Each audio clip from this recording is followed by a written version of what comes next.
Bonjour, alors je vous ai mis aujourd'hui une petite photo d'arbre avec des fruits. Vous voyez que certains fruits sont pourris, certains fruits sont intacts. C'est pour vous faire comprendre ce qu'est la psychogénéalogie. En fait, vous voyez que dans l'arbre, ce qui représente aussi l'arbre familial, on peut voir que quand il y a des taches qui sont pourries, on peut s'imaginer que c'est des traumatismes. Et les traumatismes vont se transmettre aux autres fruits. Vous verrez qu'il y en a peu qui sont intacts. Ça fait pareil avec les traumatismes. Quand nous avons des traumatismes, en général, qu'on est prêt à en parler, qu'on voit qu'on ne va pas bien, on cherche à en parler à un thérapeute comme un psychologue ou un psychiatre.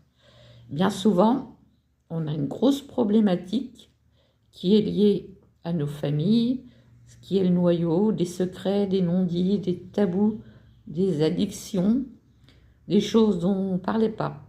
Il faut savoir que notre cerveau est à 90% d'inconscient et 10% de conscient.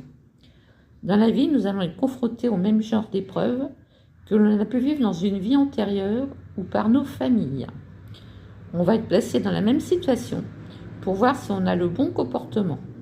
Ces situations, on va les attirer à nous inconsciemment. Elles se répéteront jusqu'à ce qu'on comprenne le message.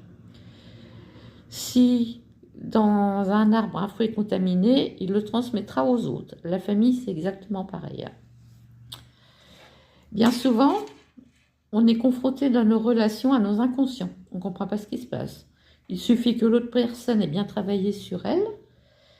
On va agir comme un effet miroir sur elle. Elle va voir ce qu'elle aime ou n'aime pas chez l'autre et s'en prendra après elle.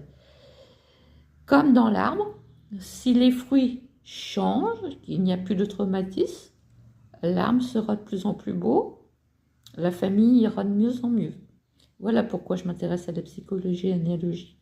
Vous avez mon adresse mail au cas où vous avez des questions à me poser. Merci de votre écoute et à très bientôt.